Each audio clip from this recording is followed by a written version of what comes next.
Tremendous. What a day. First, I just want to take a moment to acknowledge Bernie Sanders, because I know he's on all of our minds. Let's take a second.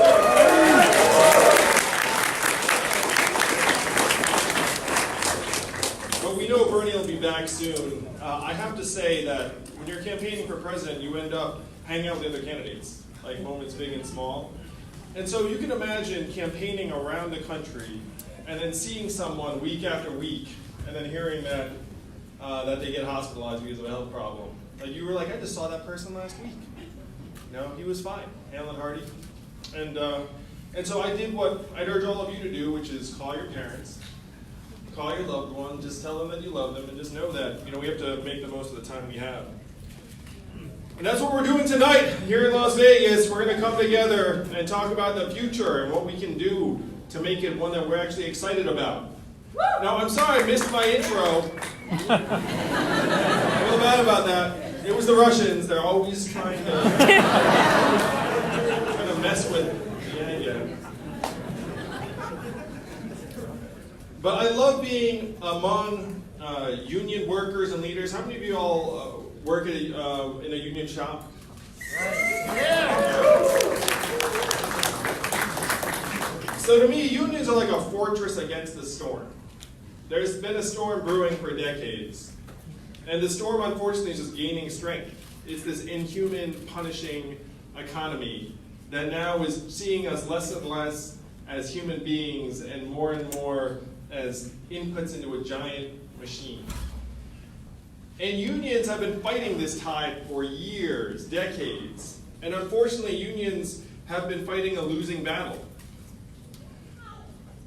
I met some of the leaders of the UAW, and they had me look into the history of the UAW, and holy cow, was that enlightening. Where you look into the history of the UAW and Walter Reuther and his brother, and what they had to do to fight for workers' rights. This man was literally shot in his own home, and he came back and said, "You can't keep me down." His brother gets shot, can't keep him down. And they fight and fight, and unions are the reason why we have so many of the rights we enjoy today. But union membership peaked at 33% earlier, well, last century, it's 1940s. And then today it's down to 10%. Only 7% of private sector workers are in union today. And so what happened was there was like a literal life or death fight for workers' rights that went on. And then slowly they just chipped away at it over time. Like you didn't really notice it, but they just like undermine unions, undermine labor at every turn. And the biggest thing that they managed to do is they managed to turn us all, they managed to brainwash us all into thinking that economic value and human value are the same things. They managed to make us think that if you can't add value in today's punitive economy, that's somehow your fault. And unions have been such a force in letting us know that that is not right. That we have to fight for a just system that actually serves us well and serves our kids well. So I want to acknowledge the history of the union movement and our place where we are today. So I'm running on a campaign. You've all heard at some point that there's an Asian man running for president who wants to give everyone $1,000 a month. Remember hearing that?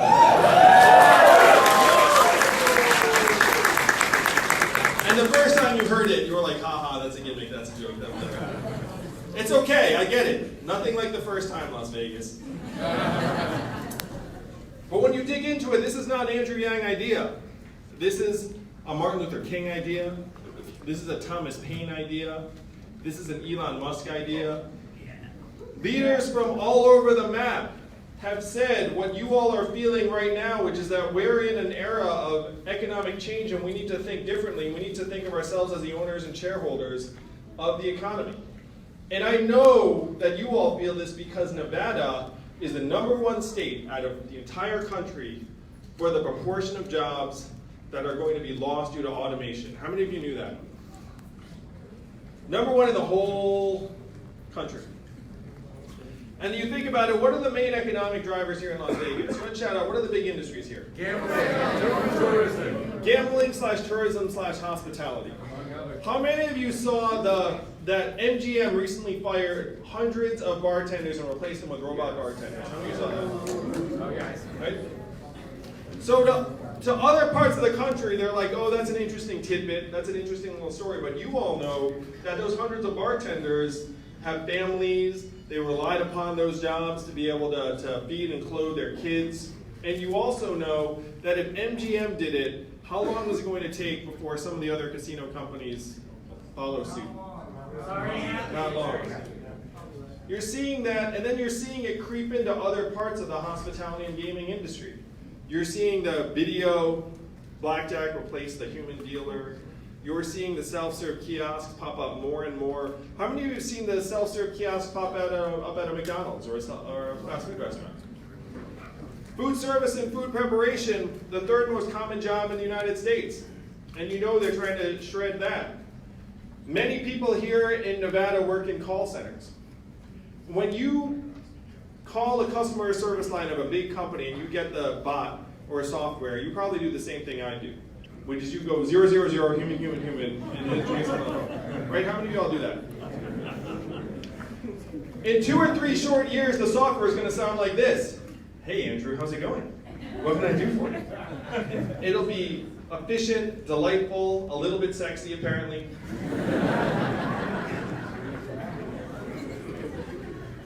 What is this going to mean for the tens of thousands of Nevadans who answer a phone right now for $14 an hour? I was just in New York City and I asked 70 CEOs point blank, I said, how many of you are looking at replacing your back office, call center workers, and other workers with technology and software? Guess how many hands went up out of 70? All 70 went up. The truth is you could fire that CEO if he didn't do that deal. Because of our capital incentives, they optimize for only one thing, and that's the bottom line. That's the profitability. That CEO almost has no choice but to get rid of those back office workers and replace them with machines and software. How many of you have noticed stores closing around where you live here in Nevada? And why are those stores closing? Amazon. Amazon. One word answer. Amazon soaking up $20 billion in business every single year. How much did Amazon pay in taxes last year? 0! That is your math, Nevada. 20 billion out, 0 back. Being a retail clerk is the most common job in much of the country. The average retail cashier or worker is a 39-year-old woman making between $9 and $11 an hour. When her store or mall closes, what is her next move going to be? We're in the midst of the greatest economic transformation in the history of our country, what experts are calling the 4th Industrial Revolution. When is the last time you've heard a politician say the words 4th Industrial Revolution? Just now. And you know I'm barely a politician, Nevada.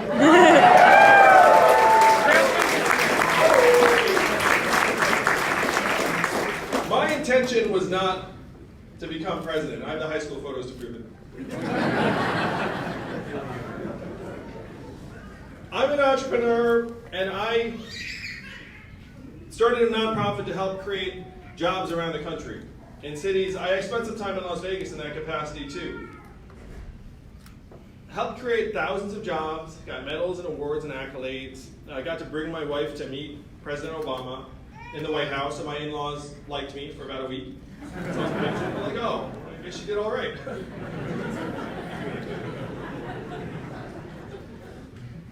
And then Donald Trump won the election in 2016. Now, many of you booed that result or were sad or watching TV and like, oh, man, why that happened. Some of you, I'm sure, celebrated and were happy about it. At a minimum, everyone here knows people, friends and family who are happy about it. To me, this was a giant red flag. Imagine being the entrepreneur that was getting celebrated, getting medals and awards for creating thousands of jobs, and then feeling like your work is like pouring water into a bathtub that has a giant hole ripped in the bottom.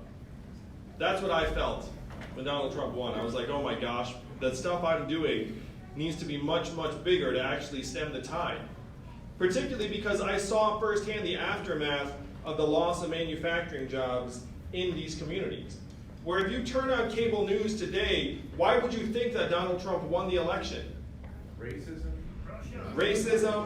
Russia, Stock market, Hillary, Facebook, FBI, the economy.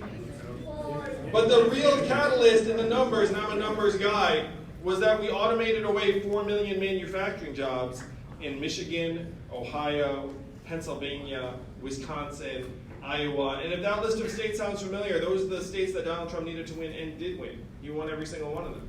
And if you dig into the voter district data, you find there's a straight line up between the adoption of industrial robots and the movement towards Donald Trump.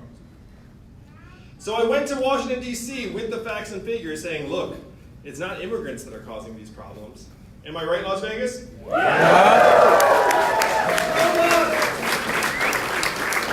It's not immigrants, it's the fact that technology is now evolving and advancing to a point where we're pushing more Americans to the side. And what do you think the folks in Washington, D.C. said to me when I said, what are we going to do about the fourth industrial revolution? Yeah, the three responses I got were, number one, we cannot talk about that. Number two, we should study that further. And number three, the most common, was we have to educate and retrain all Americans for the jobs of the future. That sounds very responsible. But Las Vegas, do you all know how effective the government-funded retraining programs were for the manufacturing workers in the Midwest? 0 to 15%. That's right. They're a total dud. When I said that to the folks in D.C. who said, we're going to educate and retrain everyone, and I was like, hey, we suck at that. Here are some studies. And then the response to that was, I guess we'll get better at it then. And then one person said something that brought me here to you all tonight in Las Vegas. He said, Andrew, none of us here in D.C. are going to do anything about this set of problems. Because this is not a town of leaders, this is a town of followers. And the only way we would do anything about it is if you create a wave in other parts of the country and bring that wave crashing down on our heads here in D.C. And I said, challenge fucking accepted.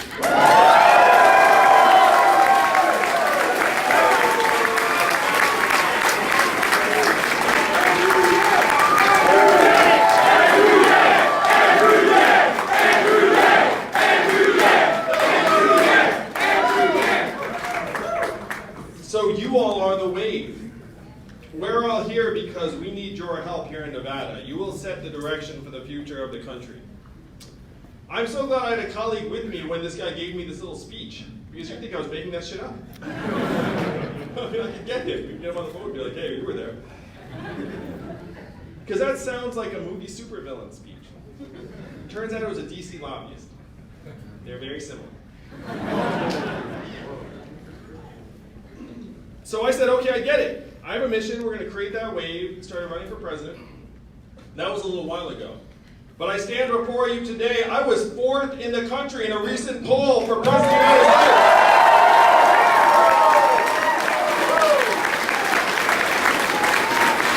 And just came out today that we raised $10 million in the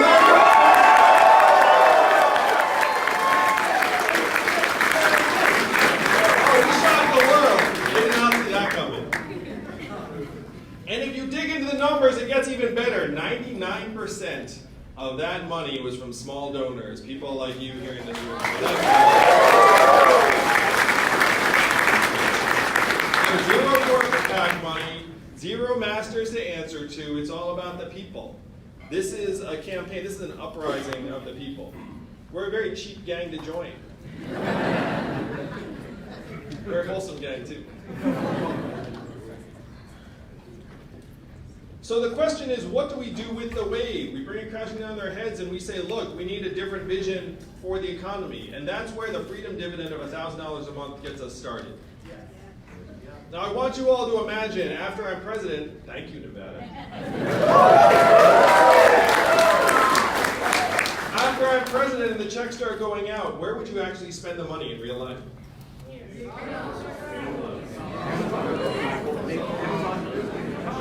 Student loans, someone said. Retirement, car repair, savings. How much of it would stay right here? Someone said marijuana. That's all right, because I want to legalize weed too.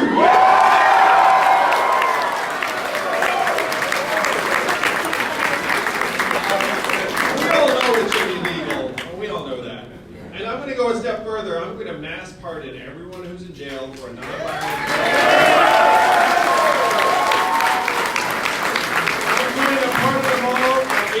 20th, 2021, and then I will high-five them on the way out of jail, and they're going to look around and be like, things have changed since I went in. You got to ask, why are we always pardoning these rich weirdos? I want to pardon people no one has ever heard of. Like the anonymous American who just should not be in jail in the first place. That's the kind of person I want to pardon.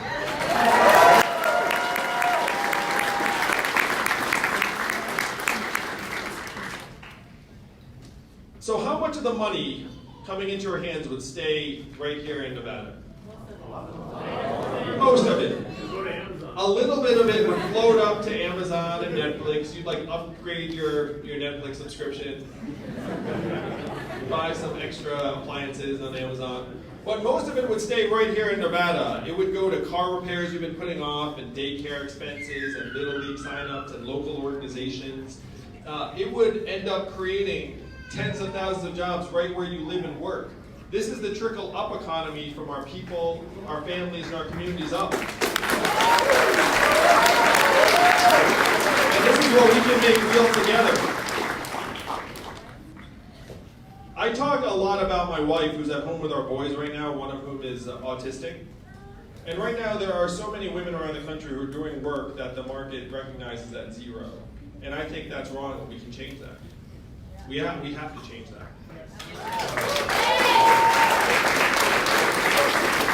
We know that this freedom dividend would go further for people who the market right now is leaving out. And unfortunately, that tends to be women and underrepresented minorities in our society.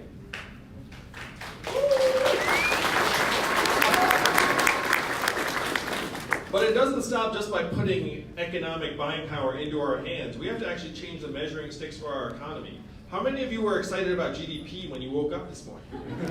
Like, I hope I make a big contribution today. I can feel it. And how much does my wife's work count at in GDP? Zero. And you know that's perverse. I mean, she's doing such hard work. I was off the trail for a couple days taking care of my kids, and you know what I said after a couple days? Get me back to doing something easy like running for president. And if you're a parent, you know what I'm talking about. It's so challenging, but it's the best thing we do. So if GDP does not excite you all, or any of us really, and you know how messed up it is that GDP's at record highs in this country right now, also at record highs, suicides, drug overdoses, stress levels, financial anxiety and insecurity, divorce rates, student loan indebtedness, all also at record highs. It has gotten so bad that American life expectancy has declined for the last 3 years in a row. The first time, well, when was the last time that happened? The Spanish flu of 1918, 100 years ago. A global pandemic that killed millions. We are now back in Spanish flu territory because of suicides and drug overdoses overtaking vehicle deaths for the first time in American history. You don't see that on the news, right? It's all like, oh, it must have been Russia. I mean, the fact is you have this rot in our society that's been eating us up for years, and it's not a Republican or Democrat thing. We've just been, unfortunately, subject to a government that does not care about us, that is not responsive to us, that does not care if our way of life gets better or worse. Corruption. No, and I've been to DC, in that town. I mean, the worst part about running for president is that after I win, I have to move to that fucking town.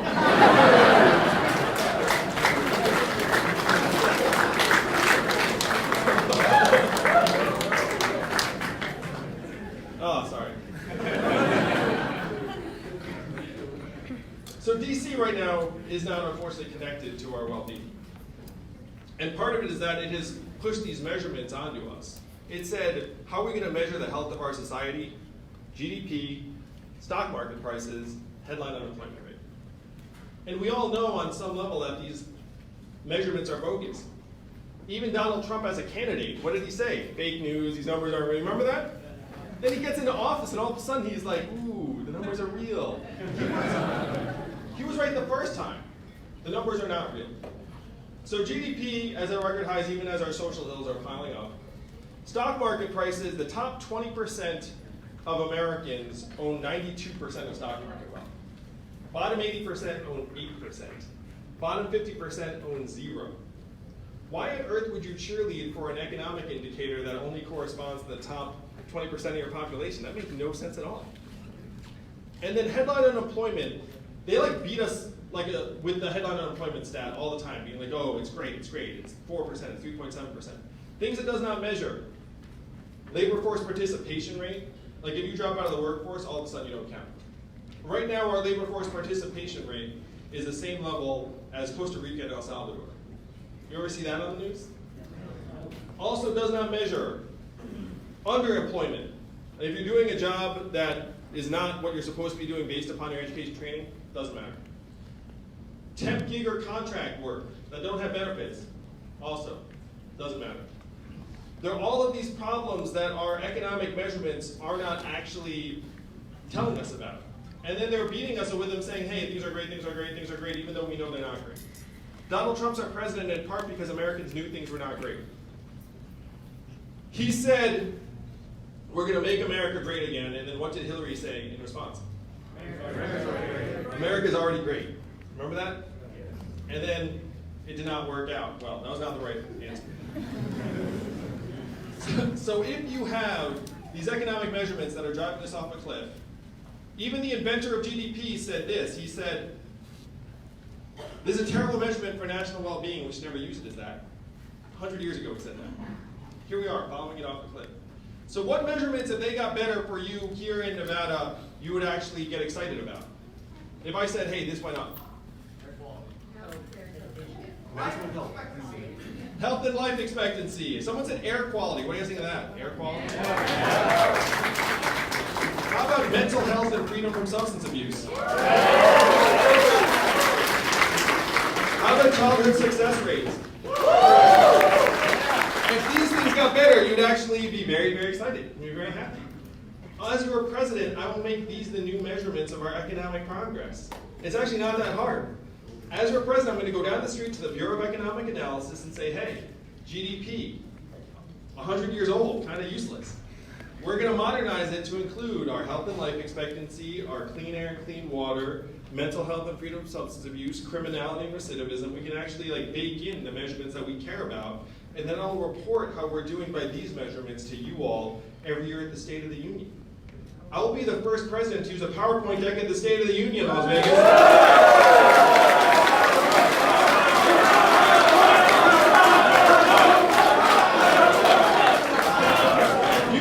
It's a dirty campaign when people are actually cheering PowerPoint.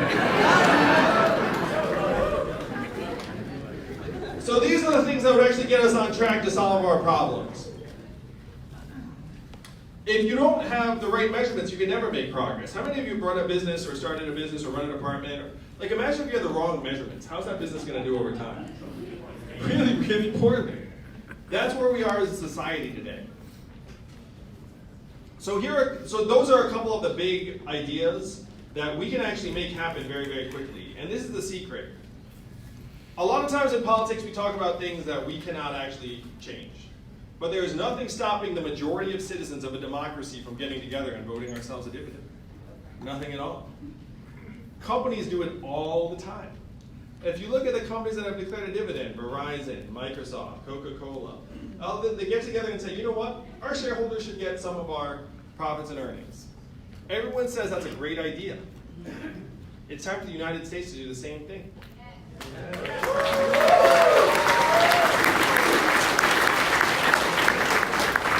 They already did this in one state. And what state is that? Alaska. How does Alaska pay for it? Oil. And what is the oil of the 21st century? Technology. Technology, AI, software. Someone said marijuana, right?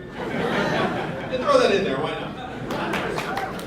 A study just came out that said that big data, our data, is now worth more than oil. How many of you saw that study? All right, raise your hand if you remember getting your data check in the mail. What happened to the data check? Did it get lost? No, it went to Amazon, Facebook, Google, Microsoft. Those companies are now profiting to the tune of tens of billions of dollars off of our data. And then everyone's looking around saying oh, where's the money going? Where's the money going? The money's going up into the cloud, into the hands of these trillion-dollar tech companies that are literally paying zero in taxes. And I want to ask you all a question. If you have $1 trillion tech company paying zero in taxes, whose fault is that? That's our fault. That is not their fault. Their job is to pay as little in taxes as possible. And you can imagine the scene at Amazon headquarters. The accountants come in and say, hey Jeff, great news, zero in taxes again. And then what does Jeff do? Yeah, Jeff goes to his vault, takes out bags of gold coins, gives them to each of them. They put them in the vehicle. They drive home. They then do like a gold coin bath, like Scrooge McDuck. That is their job. It is our job to make sure they can't do that. Am I right about it? Now, so this is the vision of a modern, human-centered economy that actually works for us. And I come to you today, again, I'm going to ask you all, is it harder to go from anonymous to fourth in the polls or fourth to first? What do you think, Nevada? I think it's harder to go from anonymous to fourth. I think we've already done the hard part.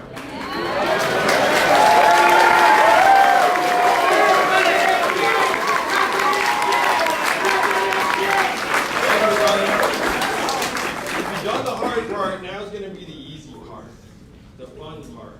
And you all play a crucial role in this.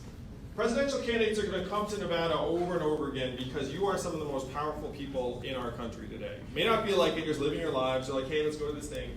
Some of the most powerful people in our society today. How many of you consider yourselves really into politics? Raise your hands. Raise your hand if this is like the first political thing you've been to. That's a pretty good mix of proportion. So I'm going to break down for you all what we need to do to win. And it's very, very doable. I'm very happy to say. So here's the path. For those of you who are new to politics, what's the first state that votes in the Democratic primary? Iowa, that's right. Iowa's February 3rd. What's the second state? New Hampshire. New Hampshire, that's right. It's like about 10 or so. And then what's the third state? Nevada. That's right. First in the West. The odds of this race being resolved by the time it gets to you, essentially zero. You know what I mean? Like, by the time it comes to you, it's still going to be up in the air. It's still going to be a dogfight. Who you vote for ends up with a huge leg up, like a giant turbo boost. New Hampshire votes right before you guys, and the Yanggang is going to do great in New Hampshire in particular. What is the third party?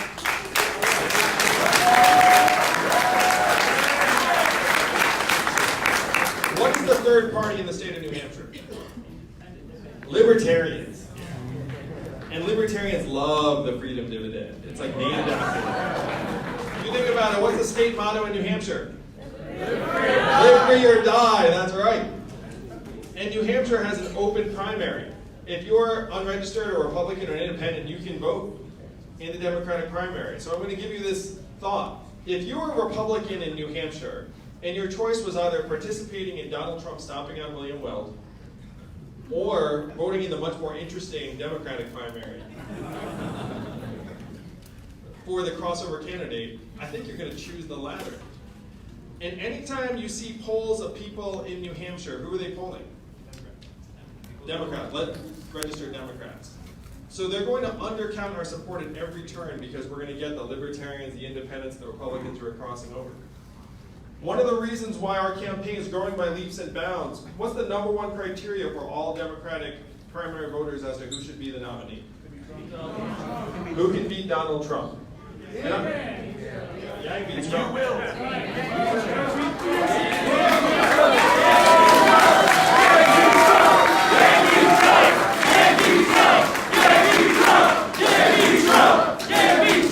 That's right. That is the math. So here is that math. I'm one of only 2 candidates in the field that 10% of Donald Trump voters say they will support in the general election. Which means after I'm the nominee, we win the whole thing in 2020.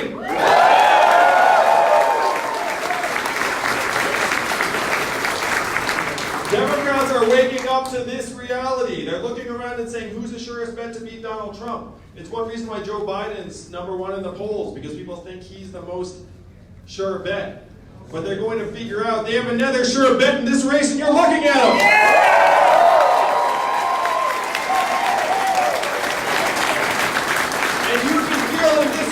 why we're going to be so successful, because this is the campaign that can draw in disaffected Trump voters. Some of you are in this room, I know. Go ahead. Go ahead, raise your hands and acknowledge a little bit. Let's acknowledge someone. Someone's here. They're in the back. Let's give them a round of applause.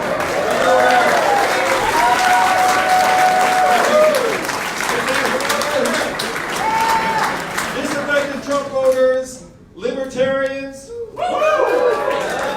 independents,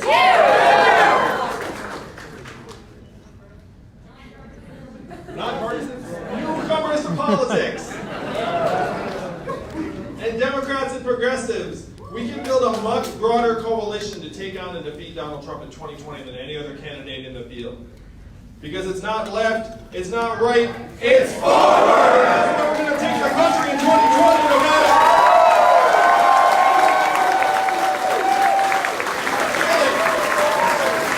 This is the kind of room you can launch a revolution from, and that's exactly what we're going to do, am I right? Donald Trump is our president today because he got some of the problems right. We have to acknowledge that, but his solutions were not what we need. They were the opposite of where we need to go. What were his solutions, Nevada? We're going to build a wall, we're going to turn the clock back, we're going to bring the old jobs back. Never happened. We have to do the opposite of these things, Nevada. We have to turn the clock forward. We have to accelerate our economy and society to rise to the challenges of the 21st century. We have to evolve in the way we think about work and value. And I am the ideal candidate for that job because the opposite of Donald Trump is an Asian man who likes math. Thank you very much. Let's make America think harder. Let's get this whole thing. Thank you, everyone. I love you all.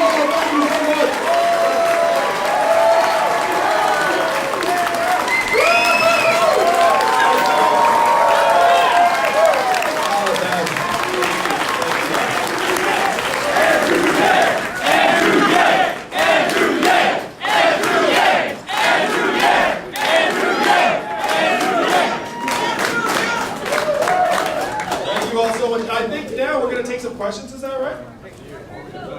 Let's do some questions. I love it. You know, you guys, what I always do is like I start off with someone who's close to the mic, so they can just take the mic and then ask a question. Mike's not so. Hello. Wow, this is kind of amazing. I actually saw you back in April, and I'm really happy to see you again. But anyway, the thing is, all right, so this is actually something that really matters to me. And it's something that I think really needs some more recognition. So I'm 19 years old. I'm turning 20 in just a few days, but my brother's 18, and he has type 1 diabetes. And it is something that affects so many people in the United States, diabetes. And what a lot of people aren't seeing is that people with diabetes are dying because insulin prices in this country are insanely high. And they're dying because they're rationing out their insulin. They're dying because there's a huge problem in this country where people can't get their insulin. It's not happening in Canada, or Mexico, or Britain, any other developed country in the world. Dude. And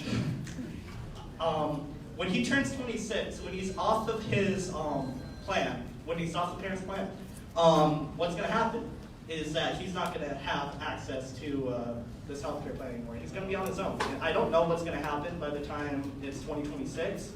I don't know what's going to change, if he's going to have access to his medication. And there's so many people who already have diabetes that are dying because they're rationing out their insulin, and I want someone as president who can deal with that and that has the capability to do it. So, thank you. Thank you. Let's give him a round of applause.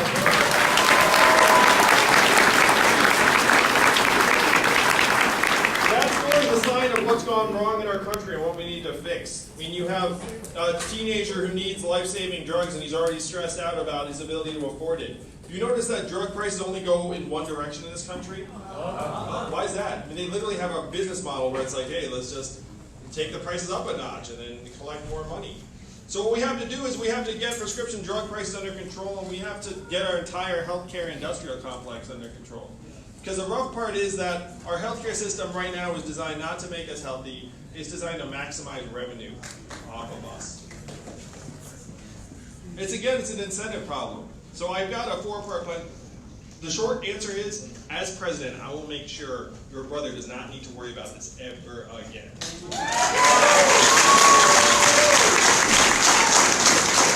let me go first. I have so much to say on this subject. I'm for Medicare for all and the fact that we have to have quality access to, or access to quality health care for every American. I mean, it's a no-brainer. And anyone who says we can't afford it does not know what they are talking about. Because I've done the math about it. No, seriously, we spend so much more on our healthcare than any other industrialized society, the worst results.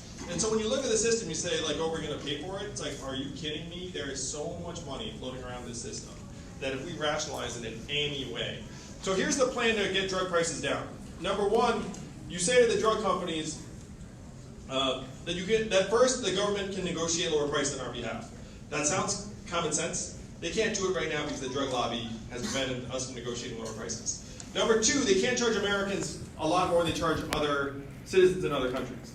It is right now commonplace for an American drug company to charge us 2, 3, 4 times as much as they charge citizens of another country, even though in many cases we help develop the drugs. So you have to say, look, you have to get your prices down to the standards that you're applying to other societies.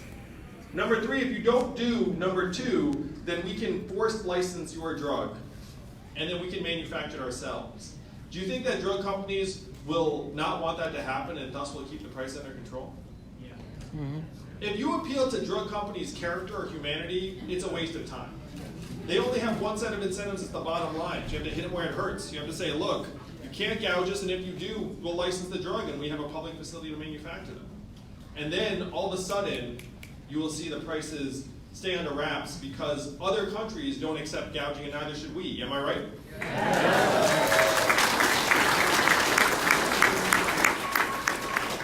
I was just with a guy named Dean Kamen. I haven't shared this story. Do you guys know who Dean Kamen is? Raise your hand. He invented the Segway. Now the Segway you think of as a certain thing, but he also invented a portable dialysis machine that you can take home with you and it lets you have dialysis not in one of the treatment centers but at home. Incredible, groundbreaking invention. Would improve the lives of many people, would save us tens of billions of dollars. So of course there's a portable dialysis machine in every home that needs it, right? No. And why is that? Because once again you had in this case it was the device company lobby that said no, portable dialysis, no, bad for patients, bad for people, even though all the data says it's good for patients and good for people. Why? Because they're making $110 billion off of bringing people in to the current treatment centers and plugging them in. And they said, that's a better business model for us, it makes more money, so we're going to try and ban the portable dialysis machines. That is the situation we're in right now. I was just with Dean Kamen, and I said to him, oh my gosh, I cannot wait to cut that red tape for you, break the stranglehold that the device companies, the drug companies have in our government, and make sure that if someone needs dialysis, they can get it at home. These are the things that are possible for us if we have a government that actually responds to us. And that is why we're all feeling so lost right now, is that you feel like the government does not care about us, which it generally does not. That there are these pipes that are clogged full of lobbyist and corporate cash. It's true. The pipes are just clogged full of millions and millions of dollars. That's why your brother is struggling. That's why you look up and say, like, how does this make sense? It doesn't make sense. The only way it makes sense is if the corporate interests can profit from it. So I want you all to imagine what it will take to flush the pipes clean. I'm going to suggest it might take a candidate like me who has no one to answer to but the citizens and parents and children of the country. I'm a little bit like Bernie, who's a hero to me and to many of us. I'm just a little younger and more Asian and a little more into technology and some other things, I think. Love you, Bernie. Stay strong. Stay with us. So after I get into office, here's how we break the stranglehold. Because just having the right person in there doesn't even do the trick, honestly. Like, that's just the way it goes. So number one, I will say, look, I'm the President of the United States. I will never take corporate speaking fees for personal gain after I leave office for the rest of my life. Because it is human human nature to go soft on people that are going to pay you $250,000 to schmooze their clients 4 years later. That's just human nature, and you have to know that I work for you and not them. Culture starts at the top. If your president says, hey, no corporate fees for life, then everyone else all of a sudden starts looking around and being like, oh wait, you mean I can't just go work for the company? It's going to pay me lots of money. Then the next big step we take is we have to unify the source of money and our people. Because right now you have the companies with the money and then the people over here being like, what the heck is happening? And I've been running for president for a little while now, and I see how it happens. Is that you have the people, all of you beautiful people right here in this room, and then you have the money someplace else. And the money gets your attention more and more easily because they write bigger checks, they can hire you afterwards, their food is better. And so as a legislator, you just start like following the money over time. So how we change that is we put 100 democracy dollars into the hands of every American adult voter. And then if you like someone, and 10,000 of you like someone, you give them your democracy dollars, they get $1 million from having 10,000 Americans support them. And then when the drug company or the device company says, I've got $100,000 for you, you say, I don't care about your 100,000. I'm getting $1 million from the people I represent.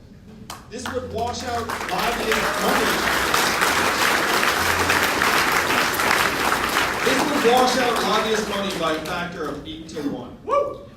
So this is the big problem in American life right now. It's corrupt, money's taking over everything, and then everyone's like, you know, I've got a rule, I've got a rule, I've got a rule. The rules we all know. I can write whatever rule I want, the corporate money will find a way back in. It's like life in Jurassic Park. You know what I mean? It's like life will find a way, the money will find a way. The only way out is to unify us and the money. And this is one of the things that we can do very, very quickly. Again, capital flows are something that we have vast control over and flexibility over.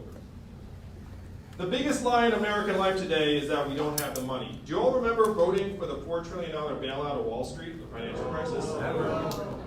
Me neither. And do you remember anyone being like, where are we going to get the money for Wall Street? Oh, when it was time to give them $4 trillion, they found the money. And then we come and say, hey, let's humanize the economy. They'll be like, where are you going to get the money? You know what I mean? It's like what we have to do is we have to essentially think of ourselves as banks. We have to say, like, we are the owners and shareholders of this country, and it's our money. And I guarantee you, as the math guy, the money's there. We have the money.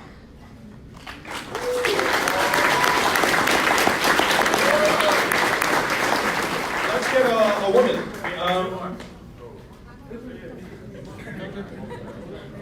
There's a woman right there with her hand up, right? Yes, in the black hat. Yeah, go ahead and shout it out. Melissa. First, thank you for, well, we're thrilled as Vegas Yanggang that you love the boba straw. Woo! Thank you. I love the boba straw. Thank you, Vegas Yanggang. I was careful that you wanted a question from a woman because I wanted to do my due diligence. We were tabling at UNLV, and then we got to just engage with the Bernie table, and I promised that I would ask one of their questions from a man named Tyler. Is that cool? Yeah, please. All right. You stated that you would keep private health insurance companies in addition to creating a Medicare for all plan. Will private insurance companies be subject to price caps on prescriptions? Will private companies still be allowed to charge premiums and deductibles?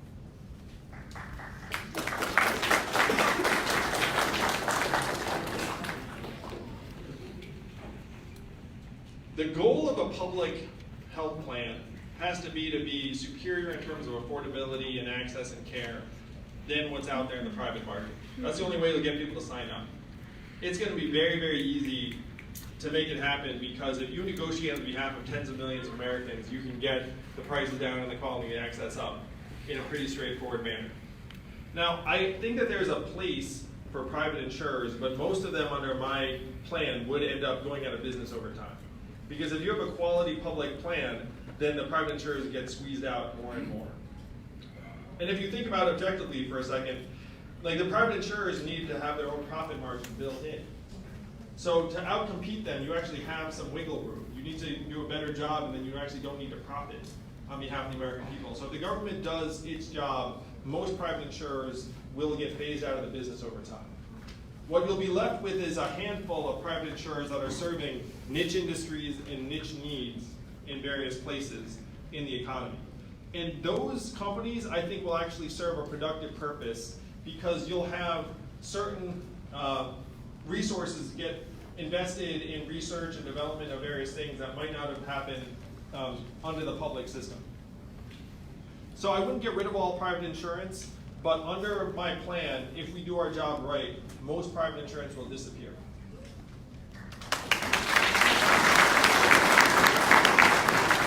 Love you, Yang, thank you. I can't wait to use that bonus job. Routine. Yeah, sure thing. Moving up. He's so popular. I didn't know that was going to happen. I picked the right person, apparently. Sorry, massive fan, but as much as I agree with a lot of what you say, and I disagree with your stance on medical, on a lot of the medical issues, do you not think that a lot of the issues in the current medical system could be solved by simply shortening the patent time on current standing drugs by allowing generic medicine to be created, since in the past year they lead to a 10% decrease in drug prices, and overall time they've led to a decrease in a large amount of drug prices, and simply the patent system is broken in its entirety, which allows these drug prices to be raised. They simply shorten the time in which patented medicine could be sold. Could we not allow for a drop in price without harming the private industry?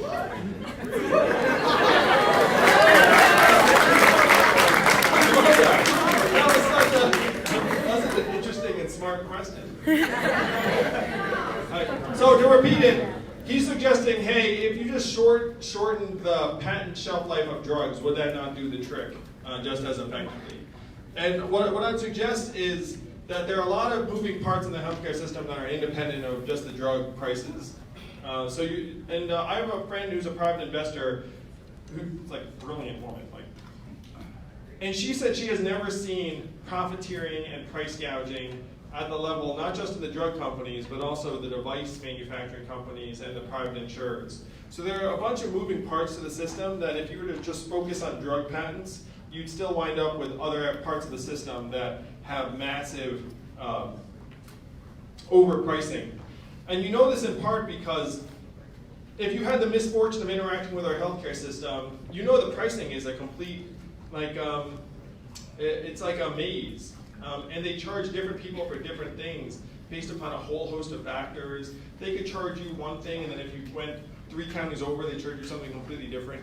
So there are a lot of pieces to this that are outside of the drug patenting system. I agree with you that there are some inefficiencies and excesses in the drug patent pipeline. I'm not sure just shortening the time period is the win, because you'd end up changing incentives on both sides. You would make some of the drugs available earlier, which is a good thing, but then you might also change the incentives on the front end. Right now, the drug companies have been outsourcing their R&D to smaller companies. They haven't been investing in drug research like they did in previous times. And so I'm not sure if you change the incentives, whether that might actually hurt some of the innovation you want in that space. That was the most technical answer I've given in quite a while. I don't want to end on that because it's a little bit too wonky. Give me something broad, a little bit optimistic, a little bit feel good. Oh, you got it, turn the hand up, I believe it.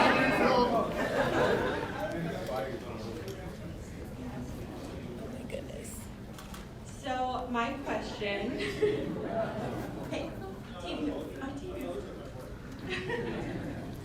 So my question is, minimum wage has always failed to keep up with inflation, and it has never been linked to the Consumer Price Index. And I want to know why UBI will be different, and if you have considered linking it to the Consumer Price Index.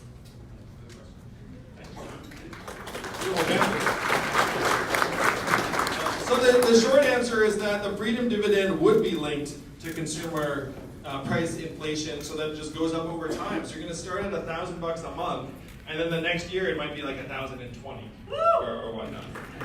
Yeah. Oh yeah, it's fun. Like we can actually, the dividend, we have to make it work for us over time.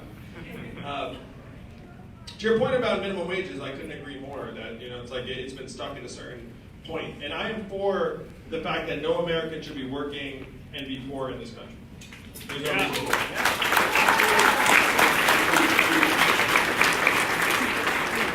it. So But for re-examining the minimum wage in different environments, the thing that like makes me not want to focus on it solely, there are two things. Number one, if you increase the minimum wage, it does nothing for caregivers or parents like my wife or people who are doing work that we know is indispensable at home that would not be considered a job for the purposes of a higher minimum wage.